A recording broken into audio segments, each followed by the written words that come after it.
Hello, everyone. Good afternoon. My name is Dana Wildeboer. I am the Senior Director of Marketing here at MassChallenge, Texas. We're excited to have you all here for today's Corporate Innovation and Crisis webinar. The purpose of this webinar is to introduce you to some new concepts to help you navigate unexpected change and achieve long-term success in your business. At this time, I'd like to welcome our hosts of today's webinar, Mike Millard, the Managing Director of MassChallenge Texas, and Jeff Mulhausen. He is a co-founder of Upstream. Gentlemen, you can take it from here. Thanks, Anna. My name is Mike Millard, the Managing Director for MassChallenge Texas. I want to thank everyone for taking the time to connect with us today. Hopefully you'll get some good things in the next 30 minutes. My background is, this is my third year with MassChallenge, working with wealth creators. I've worked in venture capital, corporate strategy, and corporate innovation, as well as doing some corporate tech commercialization with AT&T. Jeff?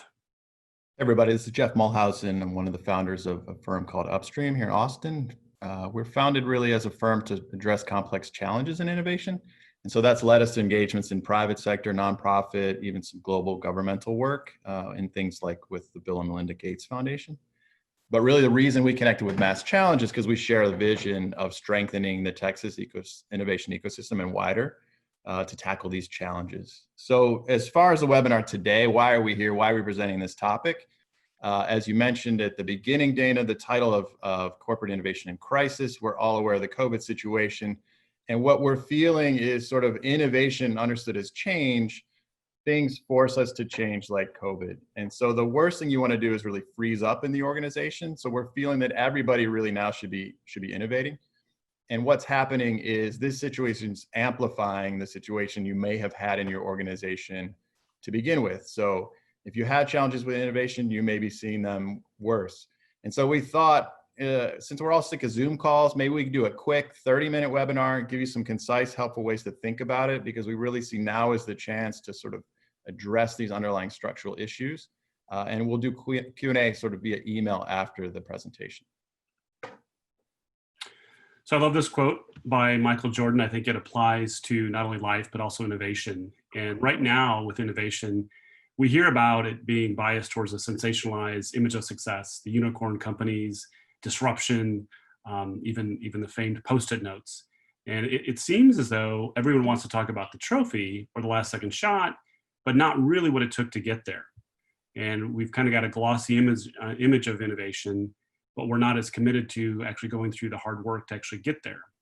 So it's not a surprise that we hear about all the organizations, all the wins, but we're not talking about the structuring and what they're doing to actually achieve innovation. So in times like this, we're looking for understanding those organizational aspects, and we hope today we can go through those with you. Jeff? Cool. So we've had the advantage at MassChallenge and Upstream to see a lot of organizations. And one of the things we see is 4 areas that continually don't get enough attention. And so today we're going to share 4 key questions that you can consider in your organization. And I'll share our perspectives that we've seen across the field and how to think about them. We're going to present them in a certain order because we've also seen that being a critical learning. But before we sort of begin, we really want to give you one overarching thing to remember. Despite really what people might tell you or try to sell you, we don't believe there's one single off-the-shelf answer for innovation that you can just buy that works the same for every company. Each organization has a unique culture, and that's really the strength that you'll find the answers to these questions that are right for you. So we'll go through these 4 questions, and you can identify some opportunities to make your innovation efforts more successful. The first one, question 1. So do our goals align with our definition of innovation? This is really the basis for everything else. And it's in our experience, it's like the most common question that organizations don't clarify. So despite all the excitement around innovation Mike was talking about, most organizations never really define this. Instead, they're quick to talk about the image, the trophy, all the wonderful things they want to do. And honestly, it's become really fashionable to do this. It's almost like innovation has become just a slogan. So unfortunately, it's also one of the biggest problems that the organization creates for itself because it sets these crazy unrealistic expectations. So a quick example, we've probably all heard some organization or some CEO say something like, we're going to reinvent our industry, we're going to reinvent our sector, we're going to disrupt our sector. And then internally, you realize they've got like a 5-person team tasked with innovation. So the result of this is this friction you find in the organization. You might see turf wars between groups of innovation, do the classic engineering versus marketing versus design. You might see that you're losing credibility for innovation, and you might be even hearing people say like, yeah, we say we're innovative, but we're really not that innovative. So one of the ways we've thought about approaching this or our experiences is on the next slide. We'll give you a structure to think about. So really, here's one way that we hope can be simple to start thinking about this in your organization. Imagine a 2-axis view here, where the y-axis is really the breadth of the innovation definition at your organization. So some of you may be familiar with this structure, and this is a good place to start, we thought, but it's simple and it's helpful. And you can think of, from the bottom there on the y-axis, incremental type innovation. So that's things of optimizing for your existing market, your existing customers. Next, as you broaden a little more, you can think about breakthrough type innovation, which is really a focus on new customers in more adjacent markets. And then the last, you can think about transformational as really new models in an industry or focusing on new customers in new markets. And then the x-axis is the expected time it takes to get a return on those innovation investments. And now these timeframes can vary organization to organization, but this is sort of a general rule here of it essentially takes longer to do broader innovations with more investment. Now that's not always the case because we see pressures in the market, and COVID is a good example where we're seeing things compressing that timeline. Technology is another one. It does not take as long to do something as it used to, but this is still a helpful structure, because the result you see is that middle sort of 45-degree angle where you see business goals in the green area there is really where you would expect to see a realistic expectation of your definition of innovation versus the expectation on the results. The problem here is when organizations don't define it, you end up sort of misaligned here, right? You say things in the market that are very transformational, we want to disrupt the world, but we're really only built to do incremental things. So in effect, you're setting extremely short expectations for extremely broad efforts, and then teams aren't really set for success. So I want to be clear, like it isn't one of the expectations that can't be met. So you just have to be aware of what you're investing in. And as you move to the upper left of this quadrant, these quadrants, the expectation for investment goes higher. So for example, we see this playing out right now. A transformational type of innovation in a really short-term cycle is the COVID-19 vaccine. Massive amounts of investments are being put into something that's never been done before, a ton of risk, a completely new offering, and that's okay. But you see the kind of investments being put in there and the risk that people are needing to take. So our guidance here is really just understand where your business goals fall on a spectrum like this, and you can start a process of defining innovation. One of the other comments I'll make that'll carry through the rest of the presentation today is most and all organizations really need to think about this from a portfolio perspective. So it's rare that you're doing one thing in innovation, but for the sake of presentation, we're going to talk in more simplistic terms. This is also a helpful tool to look at a portfolio of goals. So when you look at this, I'm going to give you some examples from my career that might hammer this home and bring it to life. And these are from years ago, so they're not exactly current for today, but I also want to make sure I'm respectful of the companies I used to work at. And I'll give you an example when you don't get these questions right. So I used to work at Ascension in their healthcare innovation group. And what we realized is they started with the wrong folks, and they hadn't actually defined innovation in terms of incremental, breakthrough, transformational. And it hired folks to do one kind of work, but actually the executive team was interested in doing something else. So they hired a lot of design folks to do different types of incremental, but they were really interested in doing transformational by doing some M&A and some venture work. When I worked at Dell, again, this is a long time ago, I wouldn't say this is current for Dell, but I worked in one of the corporate strategy groups, and we had different definitions for innovation. So we had one group that was really focused on the experience, and the other group was really focusing on M&A. And we had two different budgets that were conflicting, and trying to get those to align was really causing a lot of stress. I also worked at HP. What was interesting with HP is we actually had a consistent definition for innovation, and innovation was what the market adopts. It was, I think it was actually in the slogan, HP Invent. But everybody had their own siloed efforts. So even though we had a common effort, you could see that folks had different paths to do the very same thing. So there's a lot of increased OpEx and problems with people thinking they're attacking the same problem from two different divisions. One of the things I want to make sure that you guys understand is when we started to partner with Upstream is that they're really good at helping you define that innovation within your company. And where MassChallenge fits in is MassChallenge connects you to those wealth creators as a piece of that puzzle to help you innovate. Let's talk about the next question to consider. Cool. So question 2, and you'll start to see hopefully how they flow together. So are we measuring the right inputs to drive the outputs for success? Again, since we have this typical definition of innovation that's really the sensationalized sort of trophy thing we talked about, everybody's chasing the trophy, you tend to set the metrics to measure the trophies, really only the outcomes, things like revenue, market share. And what's really overlooked is the fact that you're really building an innovation ecosystem in your organization. And that's the way to start building those metrics. So you'll see how question 1 fits into question 2, and you'll give you a holistic picture. Right. So when you look at the measures, most of them are just based on the outcomes, and the mindset is about the cost versus investment. And really what you get a lot of pressure to get quicker results, and make it harder for teams to tie budgets to outcomes because there's a pressure to get something done really, really quickly. So here's a way to think about question 2, a very simplified view of the different kinds of metrics necessary that can drive the whole process. But you can see most organizations really measure that right box. And this fits with an organization. If you don't have innovation defined very well, then you're still just measuring sort of these grand outcomes that you hope magically happen. But more importantly, what we need to do is define these goals and innovation really in the holistic thing here of all three boxes there.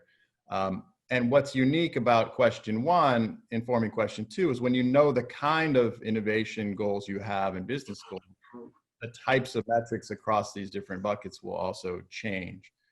So another metaphor you may see here is to think about the input type metrics as the fuel, the process type metrics being the engine of innovation, and outputs really being the race. And so often we're really built just to measure the race results in search of this trophy, but nobody's really understanding how did we get there or not get there. So I'll give you a generic example, and we can go to the next question, but a lot of organizations that I've been with will focus on the output metric, which might be number of patents that a company's filed or number of applications that they've put in for patents. But they fail to look at the input metrics, understanding how many informational meetings or project postmortems or IP training that is actually necessary to drive that output metric. And a lot of times, even when budgeting comes up, they'll look at only the output metric. And let's say for patents that you want to maintain those patents at 4, 7, 11 years, but they're not actually thinking about all the costs that go into actually getting those patents in the first place. Question 3, and this is another big one here, is our innovation structure aligned with our organizational culture? So this really becomes a critical choice for the efficiency and effectiveness of the innovation process. It really becomes the difference between an organization that embraces innovation and one that sort of fights against it. And some of you may have experienced this in places you work.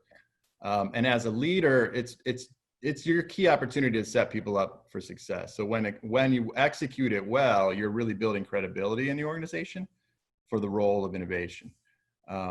When you don't, and you're misaligned with how you've structured innovation with the way your organization is built, you can get this resistance. And you start to hear things like, organization may say innovation isn't really the real work, or that team never really accomplished anything, or why are they the only ones that get to be innovative? And so these are all those signals of like, you sort of have a misalignment between the way you've set up innovation and the culture of your existing organization. So the trick here is that innovation still wants to represent change in an organization.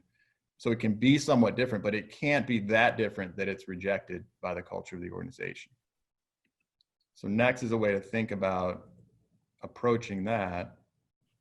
So start at the center of the slide here. So one of the things we found that's helpful is to focus on this spectrum and exploring the choices you might make for the structure of innovation in the organization on this spectrum from external to internal. So on the left, we have an example, extreme external structure, or open innovation, where we're soliciting all of our ideas from outside of the organization. On the right, we have an example of an extreme internal structure, which may be something like a culture of innovation, an organization where innovation is just so embedded into the everyday operations that you really don't even need a structured innovation function. So that's the range that we see effective to think about. And we've put some examples in there to give you a sense of the different choices you might make. You can see where a firm like Upstream may lie as a consultant and where MassChallenge would lie as an accelerator. But what gets interesting is to think about those arrows on the top and bottom, because this is where we've seen a difference. And if you don't consider the culture of the organization, then you really can get mixed up here. So making really broad distinctions for the sake of this presentation, more rigid cultures and more flexible cultures is how you can look at how they might make these choices differently. So for a more rigid culture, here we see on the bottom there, you would see alignment by using more external structures for things that are transformational innovation goals. And you may use more internal structures for things that are more incremental. But on the top, if you're in an organization with a more flexible culture, your choices would be essentially opposite. They would find more alignment by using internal structures for the transformational type goals and external structures for the incremental ones. Right. And when you look at some real examples to kind of bring this to life, an organization or industry that has a really rigid culture might be like the military or the DoD or even the finance industry or maybe the healthcare industry. Mainly because these are just really risk-averse industries and they have a lot at stake if they get it wrong. When you look at something that's more flexible, like a startups or high-growth companies in the tech industry, it's more about making a decision and not worrying necessarily about getting it wrong. It's more about growth. And you can see how those two will different approaches with transformational versus incremental on how they're actually going to execute on their needs for their innovation goals. Another example we brought up earlier is if you looking at the COVID vaccine, that's really a transformational issue. They're going external. They're asking for a lot of folks in the industry to come up with something. They're spending an enormous amount of money to do something really quickly. And they're doing that in external because I think that's the fastest way to get there. They're spending a lot of money to do that. But I would say internally, if they had to do that, it might just be a really tough thing to pull off.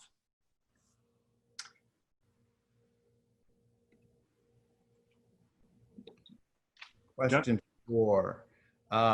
So as I mentioned in the beginning, like the order of these questions are intentional in the way we've presented them. We feel like from our experience, considering them in this order can really be the most efficient way to do it. And so when you get to question 4, it should get a lot easier if you've done the initial question. So the question 4 is, do we have the talent that mirrors our innovation ecosystem? So when you've answered the first 3 questions well and deliberately and very clearly, this comes into focus because you know your goals, you know how to measure them, you've chosen some structures that work, you've essentially built that innovation ecosystem for your organization.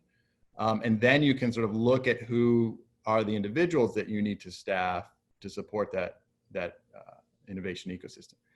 Unfortunately, what normally happens, or what typically has happened over years in our experience seeing this, is a lot of corporate innovation structures begin with the people, and you end up having this leader that inherits sometimes just the misfits that sort of become an innovation group. Nothing wrong with the people, just sort of not really organized in a way that was based on these initial 3 questions. So you're in a situation where you're trying to force fit a team into something that's not really well defined, not really well budgeted. And you haven't had that ability to build the correct team.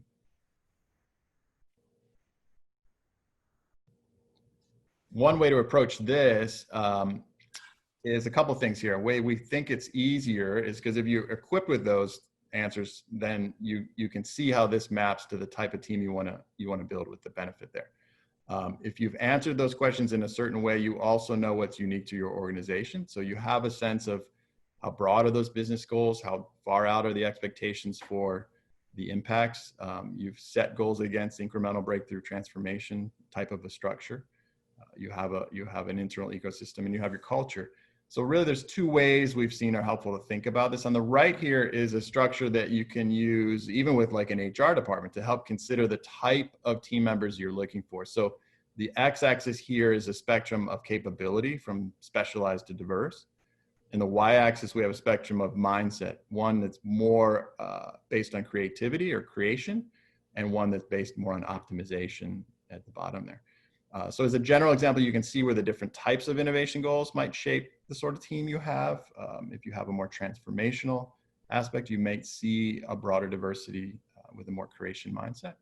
But the second part is there on the left, and it's a subset of things here, but really the consideration of a list of skills and expertise needs to be overlaid with this makeup of the team. So again, prior questions you've answered help you make these choices. But in general, sort of you see the mapping there on the right there of the kinds of teams where they would fall. Now your role is to figure out where this expertise needs to fall. It really doesn't have anything to do with good or bad talent. It's all about the right fit for the goals of the organization. And this is, again, as a leader, it really sets your team up for success. But this, again, is where we see people get out of phase in organizations. They get out of alignment. They're essentially using the wrong type of team for the wrong type of goals. Right. And I'm going to go back to Ascension. And I think Ascension's, it was interesting when I got to the team to do corporate innovation, they had some folks that were design folks, and they were really exceptionally talented. But when you look at the team, it was really to design, human-centered design skills, but the executives really were looking at M&A and working with the venture arm. So the team was misaligned from the very beginning on what they were trying to accomplish. And I think when you look at this chart, depending on the focus of your group, whether it's incremental or breakthrough or transformational, you have to look at your team and have that balance. Understanding the create versus optimize and specialize versus diverse for your success, and understanding how you've defined your innovation ecosystem within your culture. And I think what I want to make sure that you guys understand that we're blessed to work with Jeff and the team, because when you go through these questions, that's what Upstream can help you understand, putting you on that foundation for success. And they can be an extension of your team's efforts, which is really amazing. And what we can help with as MassChallenge is we look at it as we're a piece of that. And if you're looking to accomplish goals and connect with the wealth creators, the startups, we can help do that in an efficient way. Cool. So I know we've flown through these 4 questions pretty quickly, but again, we'll have some follow-up after the webinar. But one of the ways we wanted to think about putting them all together is really this concept of you're trying to find the right balance for your organization. How do the answers to all 4 of these questions really integrate well together and set you up for the success that you're after? We're saying everybody can get the trophy. You just have to do the work behind the scenes to get set up to get there. And when you do it right, things feel really streamlined, things feel exciting, innovation's a wonderful place to work in. But if you don't, you don't really need a scorecard to know you're out of balance, because you feel it.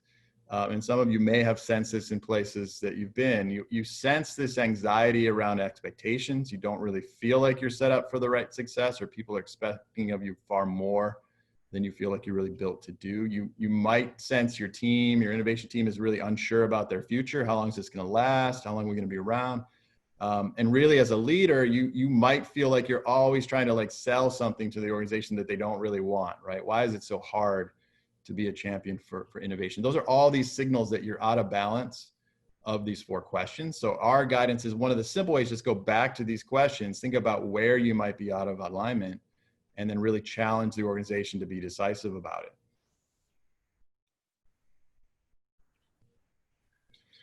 The last point here, and it's something we've seen for a long time. I mentioned at the beginning, there is no one-size-fits-all answer here for innovation. A lot of people look for it. A lot of people sell it because it sounds really attractive.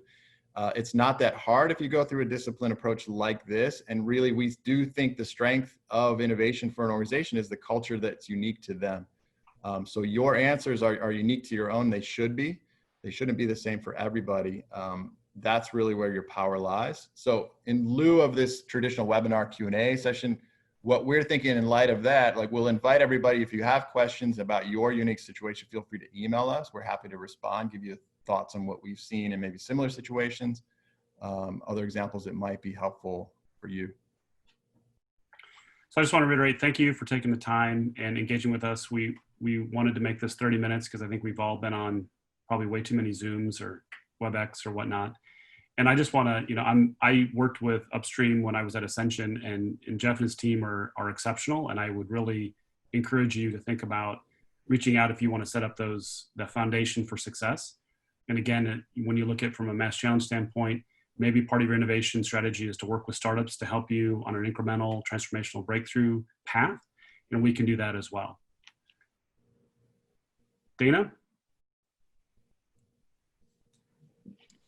Hello again. Thank you so much, Mike and Jeff, and thank you for everyone who took the time to sit through this webinar and learn based on this experience. We will be following up with all attendees within the next few hours, and if you have any questions, please feel free to reply to that email. If you have questions right now, you can reach us at masschallengetx@masschallenge.org. Thank you so much.